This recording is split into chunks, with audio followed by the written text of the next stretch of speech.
যা মেঘলা করেছে না আকাশটা, মনে হচ্ছে খুব জোরে বৃষ্টি নামবে।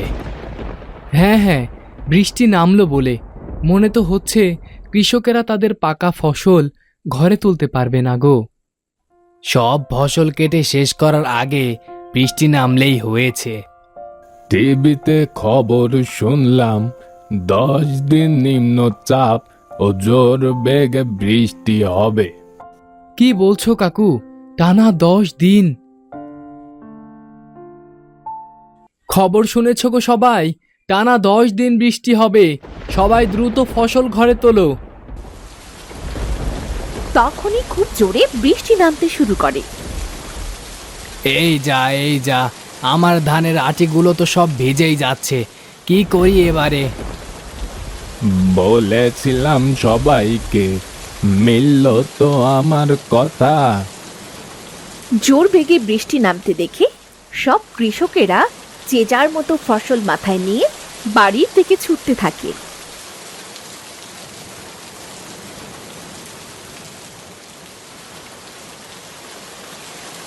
ঘাসগুলো খেয়ে নে মঙ্গলা, এই বৃষ্টি না ছাড়তে তোকে তো আর ঘাস এনে দিতে পারবো না।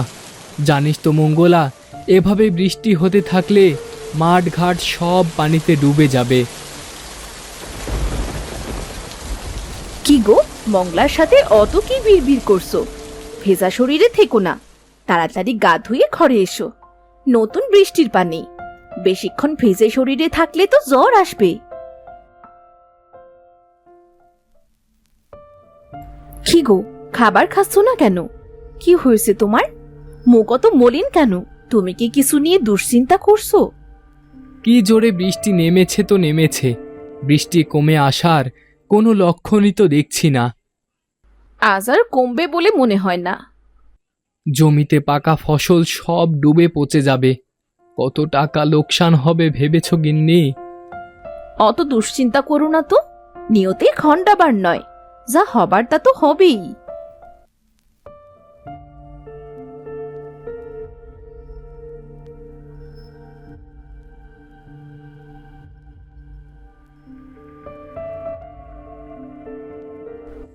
এ কি, রাতে এত বৃষ্টি হয়েছে যে উঠানে পানি জমে গিয়েছে। কি গো, বৃষ্টির মধ্যে বাইরে কি করছো? আমি জমিতে গেলাম, নিজের চোখে গিয়ে দেখে আসি জমিটার কি হাল হয়েছে।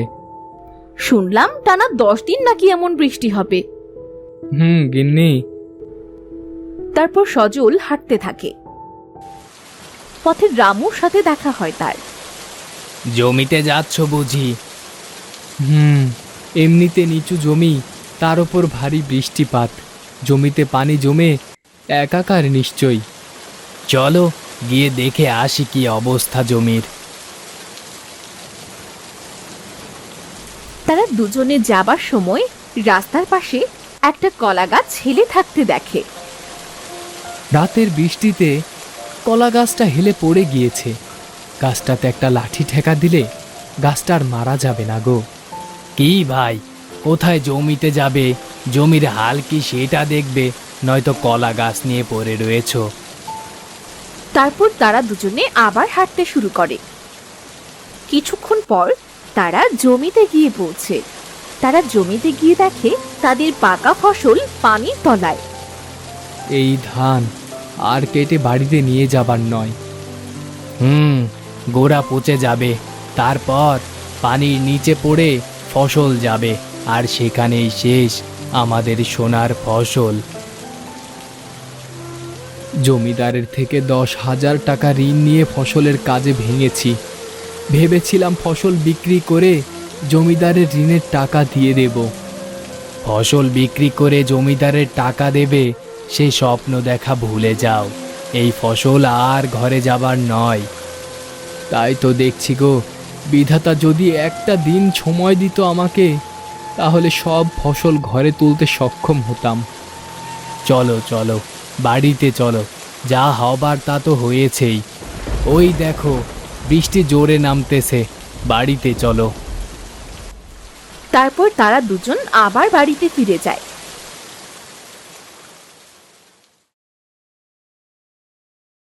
পরদিন সকালে রামু শুয়ে ঘুমিয়েছিল। আর রামুর বউ হাসি বাইরে থেকে বারান্দায় বসে ধান ঝাড়ছে আর বলছে, কই গো, ওঠো, উঠছো না কেন শুনি? সকাল পেরিয়ে দুপুর হতে চলল, আর তোমার তো ওঠার নামগন্ধই দেখছি না। উঠছি গো। কোথায় উঠে জমি থেকে ঘুরে আসবে, ফসলগুলো দেখে আসবে, তা না করে ঘুমিয়ে ঘুমিয়ে বৃষ্টি উপভোগ করছে। তুমি ওঠো তো, আমি ঘাট থেকে পানি নিয়ে আসছি।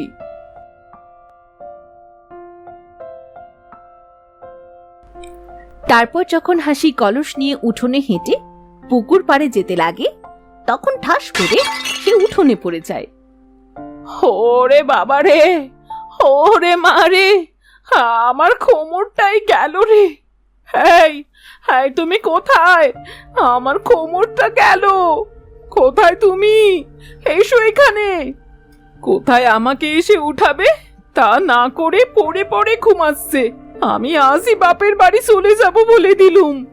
কত বলেছি বাড়িতে একটা খল পুঁতে দাও।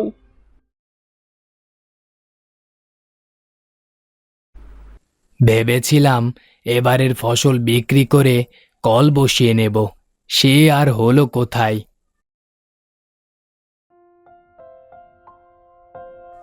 এই যে শুনছো, কাল রাতে বৃষ্টিতে আমি হেলে পড়ে গিয়েছি। তুমি যদি একটা লাঠি দিয়ে আমায় ঠেকা দিয়ে দিতে, তাহলে আমার খুব উপকার হতো। নিজের যন্ত্রণায় নিজে বাঁচি না, তার ওপর উনি এসেছে, উনাকে লাঠি দিয়ে ঠেকা দিয়ে দিতাম।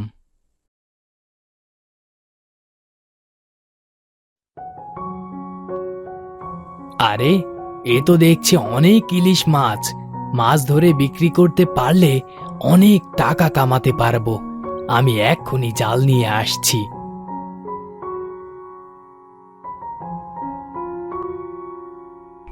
তারপর রামু জমির পানিতে জাল ফেলে আর অনেক মাছ ধরে। কলা গাছটা বোধহয় এই প্রবল বৃষ্টির পানিতে হেলে গিয়েছে। সজল আশপাশ দেখতে থাকে। সে দূরে একটা লাঠি পড়ে থাকতে দেখে, আর তারপর লাঠিটা নিয়ে এসে সে হেলে থাকা কলা গাছটায় ঠেকা দিয়ে দেয়। কলা গাছটা সোজা হয়ে দাঁড়াতে পেরে অনেক খুশি হয়ে যায়। তোমাকে অনেক অনেক ধন্যবাদ। ধন্যবাদ দিতে হবে না, মানুষ হয়ে গাছপালার যত্ন নেওয়া আমাদের দায়িত্ব, তবেই তো প্রকৃতি সুন্দর হবে। তোমার কাজে আর কথায় আমি খুব খুশি হয়েছি। তোমাকে একটা উপহার দিতে চাই। আমার কাছে তো তোমায় দেবার মতো পাতা ছাড়া আর কিছু নেই। তুমি যদি আমার কাছ থেকে একটা পাতা ছিঁড়ে নিয়ে যাও, আমি তবে খুব খুশি হব। আমি পাতা দিয়ে কি করব? লাগবে না গো। আরে নিয়ে যাও না, কাজে দেবে। তারপর সজল কলা গাছ থেকে একটা পাতা ছিঁড়ে সাথে করে জমির কাছে যেতে থাকে। বাবা, পানির সাথে কত মাছ ভেসে এসেছে দেখছি। ফসল নষ্ট হয়েছে তাতে কি, এবারে আমরা কৃষকেরা মাছ ধরে বিক্রি করে ফসলের টাকা ঘরে তুলব। তা যা বলেছ, কিন্তু আমার তো জাল নেই, কি দিয়ে যে মাছ ধরি? জাল নেই তো কি হয়েছে, তোমার হাতের কলা পাতা দিয়েই জাল বানিয়ে মাছ ধরো। কলা পাতা দিয়ে জাল? তোমার তো আর জাল কেনার টাকা নেই, কি করবে, কলা পাতা দিয়েই জাল বানাও। তারপর সজল মন খারাপ করে বাড়ি ফিরে যায়। বাড়িতে ফিরে সে কলা পাতা দিয়ে আর কিছু বাঁশের টুকরো দিয়ে একটা জাল বানিয়ে ফেলে।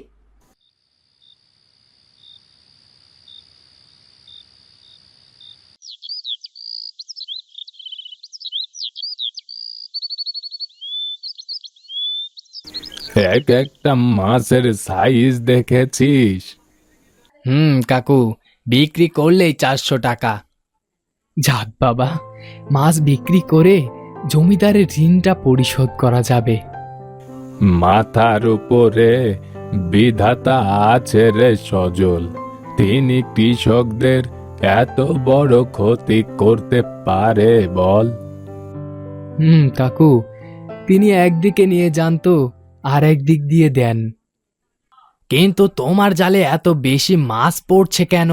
আমার জাল ফেললে দুটোর বেশি মাছ উঠছেই না, আর তুমি ফেললেই কত মাছ উঠছে। সবই বিধাতার লীলা খেলা। আমি বরং উঠি গো, মাছগুলো আবার বিক্রি করতে হবে।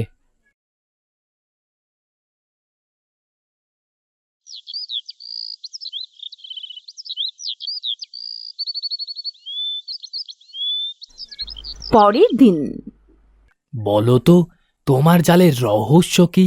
বানিয়েছ তো কলা পাতার জাল, সেই জালে এত মাছ উঠতেছে কি করে? সব কিছু ওই কলা গাছের দান।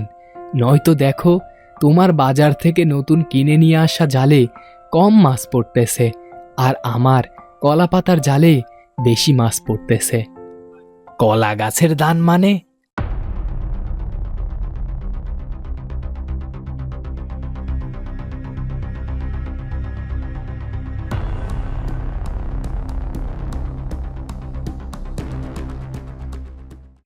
এই ব্যাপার তাহলে। আচ্ছা, আমি আসি গো।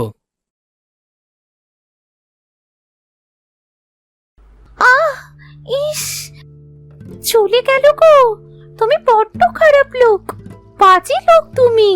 তুমি এইভাবে আমায় ব্যথা দিলে কেন? আমি এই পাতা দিয়ে জাল বানিয়ে সে জাল দিয়ে অনেক অনেক মাছ ধরে বড় লোক হয়ে যাব। আমি বলছি তোমার অমঙ্গল হবে।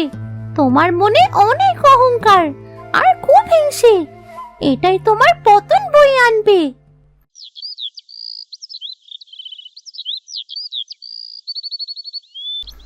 পরদিন সকালে রামু ও সজল মাছ ধরছিল।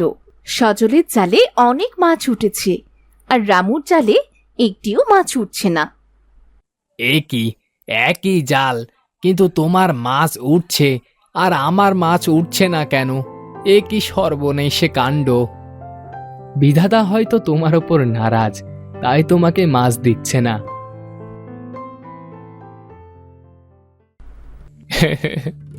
কলা গাছ, তুমি আমাকে মাফ করে দাও।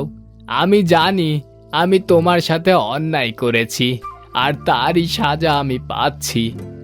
বিধাতা বলেছেন অল্পতে খুশি থাকতে, কিন্তু তোমার তো অনেক লোভ, অনেক লালসা। আমি আর লোভ লালসা করব না। আমাকে তুমি ক্ষমা করে দাও। আমি আমার ভুল বুঝতে পেরেছি। বাড়িতে গিন্নির কোমর ভেঙে রয়েছে, চিকিৎসা করতে অনেক টাকার প্রয়োজন। ঠিক আছে, যাও, তুমি বাড়ি ফিরে যাও। তুমি তোমার ভুল বুঝতে পেরেছো, সেটাই অনেক। কাল দেখবে তোমার চালেও মাছ উঠবে, কিন্তু খবরদার, কারোটা দেখে হিংসে বা লোভ লালসা করবে না। ঠিক আছে কলা গাছ, তোমাকে ধন্যবাদ।